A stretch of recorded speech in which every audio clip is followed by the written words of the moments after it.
wabarakatuh. Selamat pagi menjelang siang dan salam sejahtera bagi kita sekalian.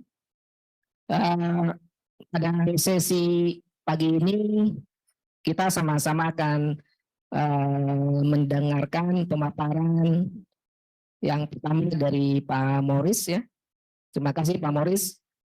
Pak Morris adalah Direktur Perencanaan Infrastruktur Kementerian Investasi atau Badan Koordinasi Penanaman Modal BKPM. Beliau saat ini menjadi Direktur Kebijakan dan Strategi Investasi dalam proyek KPBU. Kemudian yang kedua, nanti Pak Angga Ekanata dari Bappenas. Saat ini beliau ditugasi menjadi perencana ahli media. Kemudian yang ketiga dari PT Penjaminan Infrastruktur Indonesia. Maka terima kasih Pak Fahrizal Sukma ya, atau Pak Rizal ya panggilannya. Beliau Vice President Underwriting Public Private Partnership 3 Pak ya, kalau tidak salah. Dan yang terakhir nanti Bu Reni Ahyantini sebagai Direktur Pelaksana Pembiayaan Infrastruktur Jalan dan Jembatan. Masing-masing narasumber kami alokasikan waktu seperempat jam ya. Sekarang waktu sudah hampir setengah 11. Mudah-mudahan sesi pemaparan selesai jam setengah 12 lebih. Setelah itu kita ada sesi tanya jawab mungkin maksimal 45 menit lah Bapak Ibu sekalian. Baik, nanti Bapak Ibu sekalian, apabila ada hal-hal yang perlu diklarifikasi nanti di sesi tanya jawab setelah para narasumber menyampaikan pemaparan. Yang kedua, Pak Angga, silakan Pak Angga. Mungkin Pak Angga akan menyampaikan. Baik, terima kasih. Bismillahirrahmanirrahim. Assalamualaikum warahmatullahi wabarakatuh. Yang kami hormati sebelumnya Bapak Direktur, Ibu Direktur, Pak Agus, Bu Reni, dari PTPI juga rekan kami Bapak Pak Rizal, Pak Morris dari BKPM, terima kasih. Langsung aja di slide berikutnya. Baik, di slide ini message yang ingin kami sampaikan adalah bagaimana sebenarnya proyek ini sejalan dengan prioritas pembangunan pemerintah. Jadi kalau kita melihat dalam sasaran pembangunan jangka menengah, di situ ada sasaran terkait dengan pembangunan infrastruktur tahun 2024 yang mencapai 2.500 km jalan tol baru dan atau beroperasi. Jadi saya kira proyek ini dapat berkontribusi di situ. Lalu yang kedua disampaikan juga terkait dengan skema pembiayaan atau pendanaannya. Di situ disebutkan bahwa salah satu yang menjadi opsi dari penyediaan infrastruktur ini adalah menggunakan KPBU gitu ya, kerjasama pemerintah dengan badan usaha. Yang ketiga yang kami highlight lagi adalah bagaimana proyek ini sudah sejalan sebenarnya dengan peraturan regulasi yang lebih teknis di bawahnya. Dalam peraturan Menteri Bappenas tahun 2020 nomor 2, bahwa jalan ini menjadi satu dari sekian proyek yang dapat dikerjasamakan melalui KPBU.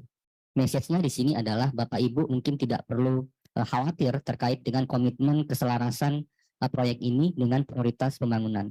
Beberapa waktu yang lalu kalau Bapak Ibu juga mengikuti pemberitaan, Bapak Presiden juga menunjukkan concern-nya terkait dengan proyek ini dengan mengunjungi langsung.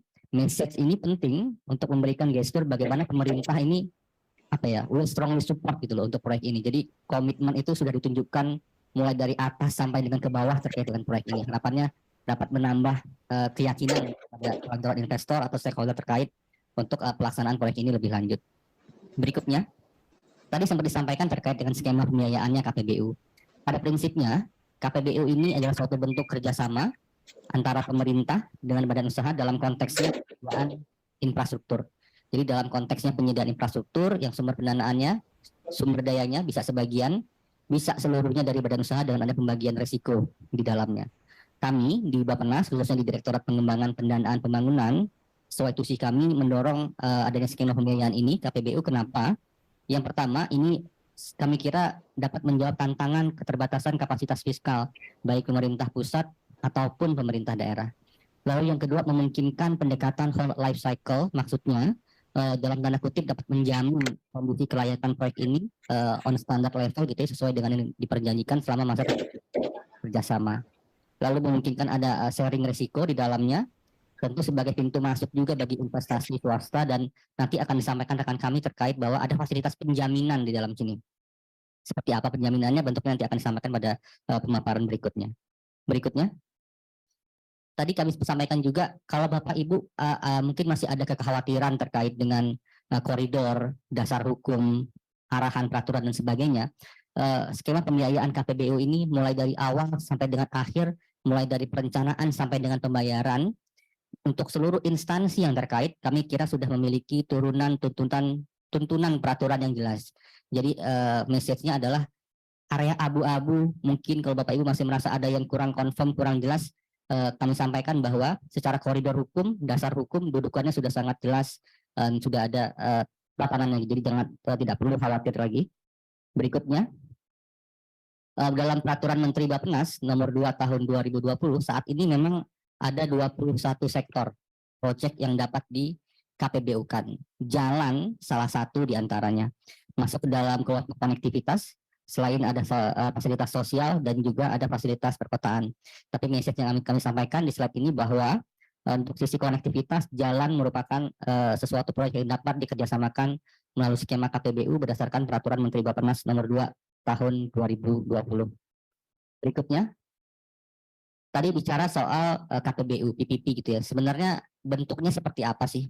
Nanti pada prinsipnya badan usaha, BUP gitu ya, badan usaha pelaksana nanti bisa sendiri, bisa membentuk konsorsium untuk melakukan perjanjian KPBU, perjanjian PPP dengan PJPK, Ministry Public Works dalam hal ini, untuk dapat kemudian memberikan penyediaan layanan infrastruktur yang dapat diterima atau dinikmati oleh user. Untuk mendukung kondisi dan kelayakan tersebut juga, partner kami dari PTPI juga akan berkontribusi turut serta dalam melakukan perjanjian penjaminan dan perjanjian regres, baik dengan badan usaha pelaksana dan juga nanti dengan PJPK-nya. Harapannya kemitraan itu nanti kita akan lihat alokasi resikonya. Jadi mana alokasi resiko yang diambil oleh pemerintah, mana alokasi resiko yang seharusnya ditransfer kepada badan usaha atau mitra dari pemerintah. Nah, resiko-resiko pemerintah tadi yang bersumber dari pemerintah seperti misalnya keterlambatan lahan yang saya sebutkan ya, perizinan gitu ya. Kemudian ada perubahan hukum, kemudian ada satu tindakan atau tiadanya tindakan pemerintah sampai dengan terminasi, itu alokasi resikonya ada di pemerintah. Dan itu apabila diusulkan untuk dijamin, nah PTPI bisa memberikan penjaminan apabila risiko-risiko tersebut memberikan dampak finansial kepada Bapak Ibu sekalian selaku investor. Slide selanjutnya. Nah, Bapak dan Ibu, dari 20 proyek yang dijamin di Kementerian PUPR, mayoritas adalah proyek jalan tol. Mungkin dalam kesempatan ini kami akan sampaikan kira-kira potensi jaminan yang diberikan ini berdasarkan proyek-proyek sebelumnya. Setelah melalui 6 IC akan berakhir di Tuban, nantinya yang akan terkoneksi dengan rencana jalan tol Tuban Babat Lamongan Gresik. Sebagaimana tadi juga sudah disampaikan bahwa proyek ini sudah ada di dalam Perpres 79 2019 dan Perpres 80 2019 karena ini ada di 2 provinsi. Dan sedang dalam proses untuk pengusulan PSN atau National Strategic Project, mungkin beyond 2024 ya Pak, ya untuk masuk ke dalam PSN. Kalau kita lihat dari map, panjangnya kurang lebih 179,5 km. Terbagi dalam 7 section. Ini ada sekitar 6 IC dan satu satu junction yang kalau kita lihat secara keseluruhan di map, jadi dari mulai barat ya, dari mulai Demak, kemudian ada IC Kudus, interchange atau simpang susun Pati, Rembang, Pamotan, Kerek, Tuban, dan di Junction Babat di mana nanti akan menjadi koneksi dengan jalan tol Tuban Babat Lamongan Gresik. Rencananya jalan tol ini karena panjangnya cukup signifikan, hampir 180 km, akan dibagi ke dalam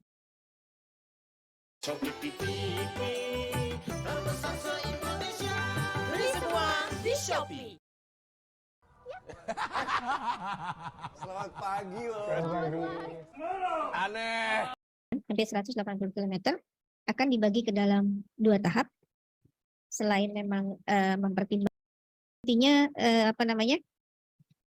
wilayah-wilayah yang akan terlayani dengan adanya jalan tol Demak Tuban ini. Jadi dicoba dipetakan, ini adalah rencana dari kawasan tersebut dimulai dari titik awal, bahkan dari sebelum Demak ya. Jadi ada kawasan KEK Kendal yang mungkin nanti akan menjadi bagian dari pemanfaat atau user dari Demak Tuban juga. Kemudian kalau kita melihat ke ruas Demak Tubannya, ini ada wilayah pengembangan di Kabupaten Jepara, Kudus, dan Pati. Ada rencana pengembangan wilayah metropolitan berbasis teknologi informasi. Kemudian wilayah pengembangan Kedung Sepur, termasuk Kabupaten Demak. Ini juga nantinya penerapan TOD atau Transit Oriented Development. Kemudian juga mendukung akses menuju Kendal, adalah ke arah luar. Untuk kriteria teknis lainnya ini sesuai dengan ketentuan untuk jalan tol, yaitu lebarnya nanti 3,6 km. Pun hasil kajian dari FDC-nya, biaya investasinya kurang lebih 49,9, jadi hampir 50 triliun. Ini bertahap, jadi nanti dari mulai Q2 2024 sampai dengan Q3 2029 untuk pembebasan lahannya. Konstruksinya juga demikian. Tol Ngawi-nya sendiri nanti titiknya ada di Trans Jawa yang sekarang sudah beroperasi. Kemudian juga nanti terkoneksi di titik akhir dengan jalan tol Krian, Legundi, Bunder, Manyar, serta jalan tol Surabaya Gresik. Jadi akan ada satu interchange yang menghubungkan 3 ruas jalan tol nanti di titik akhir di wilayah Gresik. Panjangnya total 60,551 km. Ini juga sama dalam kajian. Untuk penyiapannya, jadi readiness kriterianya ini memang disiapkan 1 semester lebih lambat daripada sebelumnya, sehingga saat ini semua readiness kriteria ini masih dalam tahap penyiapan, dalam tahap finalisasi, kecuali bahwa ini sudah masuk ke dalam PPP-Book. Jadi dokumen FDC, basic design, studi lingkungan maupun persetujuan lingkungan, dan mungkin nanti studi lahan itu akan disiapkan di 2023 dan 2024 awal nanti. Untuk penyiapan